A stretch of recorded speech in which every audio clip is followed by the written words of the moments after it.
हरे कृष्णा। आज मैं आपको भगवान श्री कृष्ण का महत्व क्या है ये बताऊंगी और साथ में श्रीमद् भागवतम महापुराण का महत्व क्या है और भगवान का उसमें किस प्रकार से वर्णन किया गया है और श्रीमद् भागवतम महापुराण को पढ़ के हमारा किस प्रकार से उद्धार हो सकता है। आज मैं आपको थोड़ा सा ये बताऊंगी। उसके बाद कुछ असुर जो थे जिनका भगवान ने उद्धार करा था वो बताऊंगी और आखिरी में आपको विष्णु कोश में क्या है आप ये जानेंगे। तो मैं शुरू करती हूँ।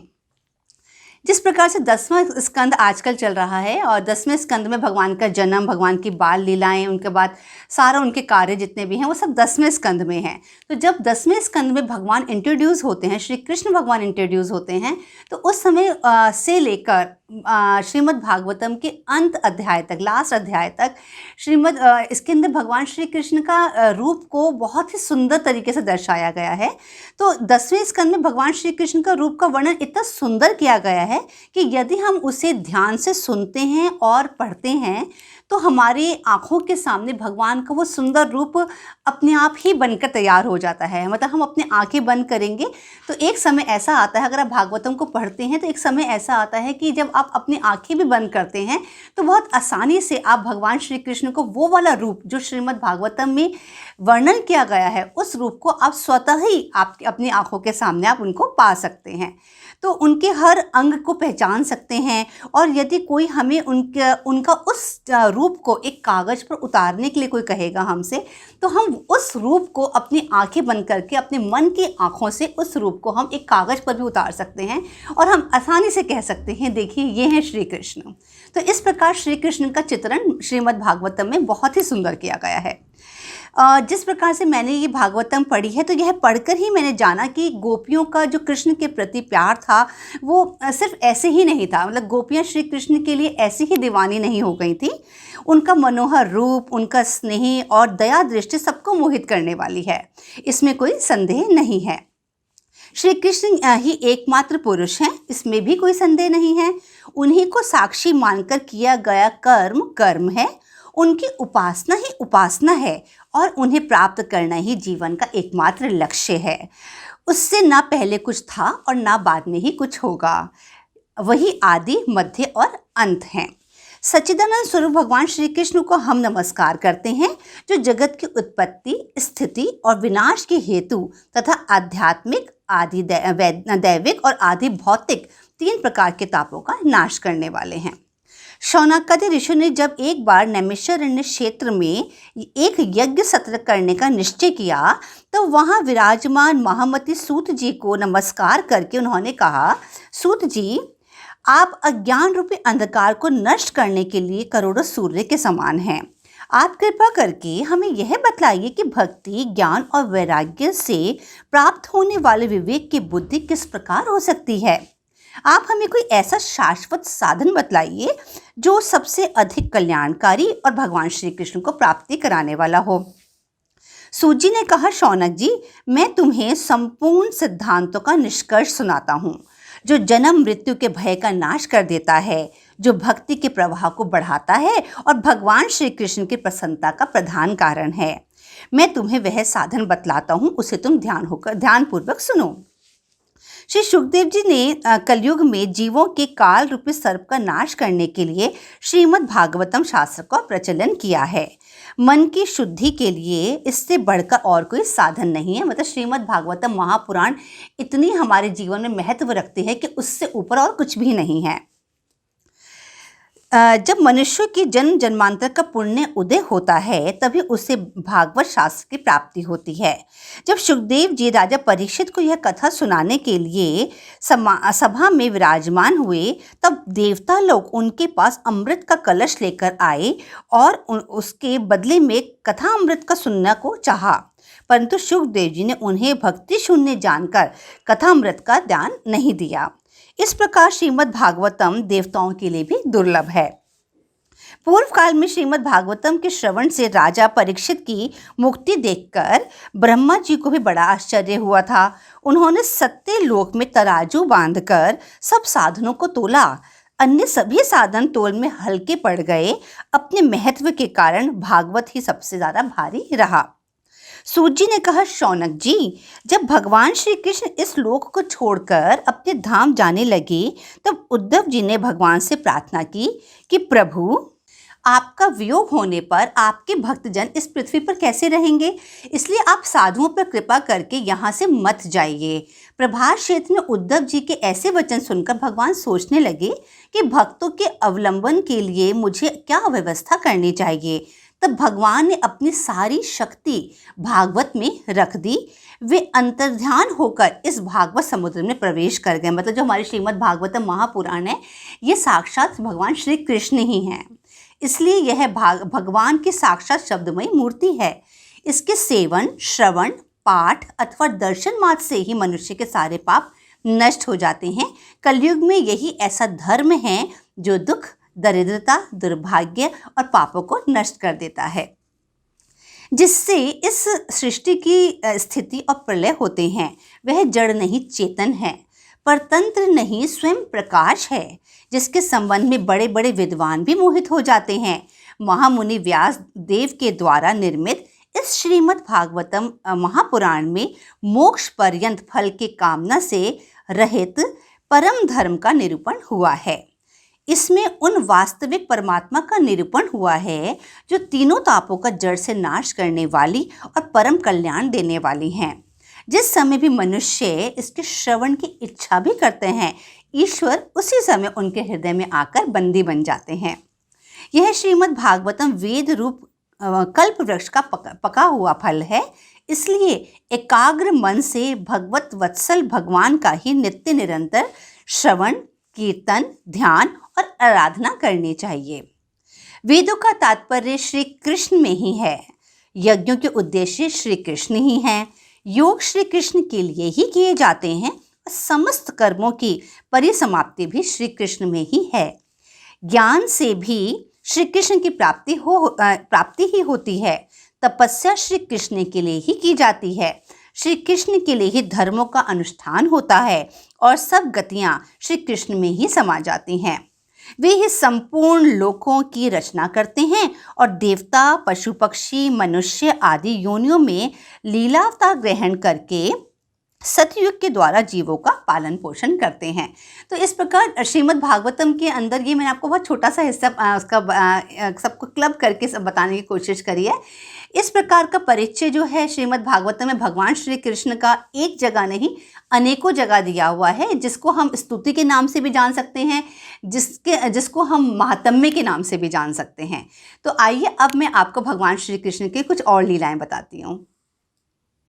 श्री सुखदेव जी कहते हैं, परीक्षित, एक बार नंद बाबा आदि गोपों ने शिवरात्रि के अवसर पर बड़ी उत्सुकता कौतूहल से भरकर अंबिका वन में सरस्वती नदी में स्नान किया और भगवान शंकर तथा माता पार्वती की पूजा की।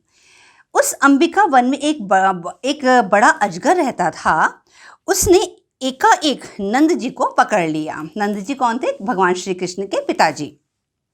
उस समय भगवान श्री कृष्ण ने वहां पहुंचकर अपने चरणों से उस अजगर को छू दिया। भगवान के चरणों के स्पर्श होते ही अजगर के सारे अशुभ कर्म भस्म हो गए और वह उसी समय अजगर का शरीर छोड़कर पुरुष के रूप में प्रकट हो गया। उसके शरीर से दिव्य तेज निकल रहा था। भगवान श्री कृष्ण के पूछने पर उसने बताया कि पहले वह एक विद्याधर था। उसका नाम सुदर्शन था। वह बहुत ही सुंदर था व उसके पास लक्ष्मी जी भी बहुत थी। इसी मद में एक बार उसने कुछ ऋषियों की हंसी उड़ाई। इससे क्रोधित होकर ऋषियों ने उसे अजगर योनि में जन्म लेने का शाप दिया था। यह कहकर वह पुरुष भगवान के सामने नतमस्तक हो गया। भगवान की कृपा से वह उस अजगर योनि से मुक्त होकर अपने लोक को चला गया और नंद बाबा भी इस भारी संकट से छूट गए। जब व्रजवासियों ने भगवान का यह अद्भुत प्रभाव देखा तब उन्हें बड़ा विस्मय हुआ। उन्होंने बड़े प्रेम व आदर से श्री कृष्ण की लीला का गान करते हुए पुनः व्रज को प्रस्थान किया। एक दिन की बात है, भगवान वन में बलराम जी व गोपियों के साथ विहार कर रहे थे। उसी समय वहां एक शंखचूड़ नामक यक्ष आया। वह कुबेर का अनुचर था। दोनों भाइयों के देखते ही देखते वह गोपियों को लेकर उत्तर दिशा की ओर भाग चला। उसी समय दोनों भाई उसकी ओर दौड़ पड़े। डरो मत, इस प्रकार कहते हुए उन्होंने हाथ में शाल का वृक्ष लेकर बड़े वेग से क्षण भर में ही उस नीच यक्ष के पास पहुंच गए। यह देख शंखचूड़ घबरा गया, उसने गोपियों को वहीं छोड़ दिया। तब भगवान श्री कृष्ण जहाँ जहाँ वह गया उसके पीछे दौड़ते गए। फिर कुछ ही दूर जाने पर भगवान ने उसे पकड़ लिया और उसके सिर पर एक कसकर घूंसा मारा और उसके सिर पर लगी चूड़ामणि के साथ उसका सिर भी धड़ से अलग कर दिया। फिर वापस आकर सब गोपियों के सामने ही उन्होंने बड़े प्रेम से वह मणि अपने बड़े भाई बलराम को दे दी। इसी प्रकार से एक बार जो नंद बाबा थे, नंद बाबा को भगवान श्री कृष्ण वरुण लोक से छुड़ा कर लेकर आए थे। तो वो क्या हुआ था, मैं आपको वो बताती हूँ। एक बार नंद बाबा ने कार्तिक शुक्ल एकादशी का उपवास किया और भगवान की पूजा की तथा उसी दिन रात में द्वादशी लगने पर स्नान करने के लिए यमुना जी के जल में प्रवेश किया। नंद बाबा को यह मालूम नहीं था कि वह असुरों की बेला है, इसलिए वे रात के समय ही यमुना जल में घुस गए। उस समय वरुण जी के सेवक असुर ने उन्हें पकड़ लिया और उन्हें अपने स्वामी के पास ले गए। नंद बाबा के खो जाने पर सब गोप रोने पीटने लगे और श्री कृष्ण से मदद मांगी। यह देख स्वयं भगवान वरुण जी के पास गए। उस समय भगवान के दर्शन से वरुण जी का रोम रोम खिल उठा। उन्होंने भगवान श्री कृष्ण की बड़ी पूजा की और भगवान से अपने सेवक की इस श्रुति के लिए माफ़ी मांगी तथा नंद बाबा को वापस ले जाने की विनती की। नंद बाबा ने वरुण लोक में लोकपालों के ऐश्वर्य और सुख संपत्ति को देखा तथा यह भी देखा कि वहाँ के निवासी उनके पुत्र श्री कृष्ण के चरणों में झुक झुक कर प्रणाम कर रहे हैं। यह देख उन्हें बड़ा विस्मय हुआ। उन्होंने व्रज में जाकर अपने जाति भाइयों को यह सब बात कह सुनाई। यह सुन सभी गोप यह समझने लगे कि अरे ये तो स्वयं भगवान है। तब उन्होंने मन ही मन बड़ी उत्सुकता से विचार किया कि क्या कभी भगवान श्री कृष्ण हम लोगों को भी अपना स्वधाम दिखलाएंगे। भगवान श्री कृष्ण उनके मन की बात जान ली। तब परमानंद भगवान श्री कृष्ण ने पहले उनकी अज्ञानता दूर करके उनको उस ब्रह्म का साक्षात्कार करवाया जिसका स्वरूप सत्य, ज्ञान, अनंत, सनातन और ज्योति स्वरूप है। जिस जलाशय में अक्रूर को भगवान ने अपना स्वरूप दिखलाया था उसी ब्रह्म स्वरूप ब्रह्महृद में भगवान उन गोपों को ले गए। वहाँ उन लोगों ने उनमें डुबकी लगाई। वे ब्रह्महृद में प्रवेश कर गए। तब भगवान ने उसमें से उनको निकालकर अपने परम धाम का दर्शन करवाया। उस दिव्य भगवत स्वरूप को देखकर नंद आदि गोप परमानंद में मग्न हो गए। उन्होंने देखा कि सारे वेद मूर्तिमान होकर भगवान श्री कृष्ण की स्तुति कर रहे हैं। यह देखकर वे सबके सब परम विस्मित हो गए। श्री सुखदेव जी कहते हैं, परीक्षित, जिस समय भगवान श्री कृष्ण व्रज में प्रवेश कर रहे थे और वहाँ आनंदोत्सव की धूम मची हुई थी, उसी समय अरिष्टासुर नाम का एक दैत्य बैल का रूप धारण करके आया। उसकी निष्ठुर गर्जना से भयवश स्त्रियों और गौं के गर्भ गिर गए। उसका आकार इतना बड़ा था कि बादल भी उसके कंधे पर आकर ठहर गए। सब व्रजवासी भयभीत होकर श्री कृष्ण की शरण में गए। भगवान श्री कृष्ण ने उस दुष्ट के अपने दोनों हाथों से सींग पकड़ लिए और जैसे एक हाथी अपने से भिड़ने वाले दूसरे हाथी को पीछे धकेल देता है, वैसे ही उन्होंने उसे धकेल दिया। उसके दोबारा प्रहार करने से पहले ही उसके सींग पकड़ लिए और उसे लात मारकर जमीन पर गिरा दिया और फिर पैरों से दबाकर उसका इस प्रकार कचूरमर निकाल दिया जैसे कोई गीला कपड़ा निचोड़ता है। इसके बाद उसी का सींग निकालकर उसको खूब पीटा। इस प्रकार मुंह से खून उगलता हुआ पैर पटकने लगा। उसकी आंखें पलट गई और उसने अपने प्राण त्याग दिए। तो इस प्रकार आज मैंने आपको थोड़ा सा भगवान के और जैसे यहाँ पर भगवान ने अरिष्टासुर का उद्धार करा है, इस प्रकार जैसे किस प्रकार से भगवान नंद बाबा को वरुण लोक से बचा कर ले आए थे, ये सब मैंने आपको बताए हैं कि भगवान का जो जीवन था वो इन सब का उद्धार करने के मकसद से ही भगवान ने ये अपना जीवन लिया था।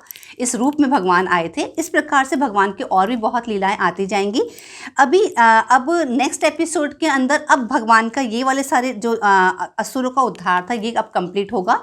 इसके बाद अब एक दूसरे स्टेप में हम आगे बढ़ेंगे, जब भगवान जो है मथुरा जाएंगे और किस प्रकार वहाँ पर वो जाकर कंस का वध करेंगे। तो अब समय है विष्णु कोश का। आइए बताती हूँ आज विष्णु कोश में क्या है। आज मैं आपको जितने भी हमारे 4 युग होते हैं, हर युग में कितने कितने वर्ष होते हैं मैं आपको ये बता रही हूँ।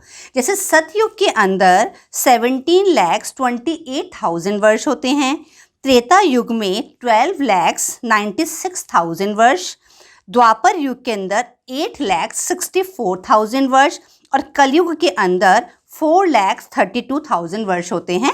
और इन चारों युगों के जो वर्ष को मिला लेते हैं, ईयर्स को एक साथ मिलाते हैं, तो ये कितने बनते हैं, ये 43,20,000 वर्ष बन जाते हैं। तो 43,20,000 वर्ष का पूरा एक 4 युगों का सेट होता है। उम्मीद करती हूँ आज के एपिसोड आपको अच्छा लगा होगा। नेक्स्ट एपिसोड में दोबारा आपसे मिलती हूँ, तब तक के लिए हरे कृष्णा।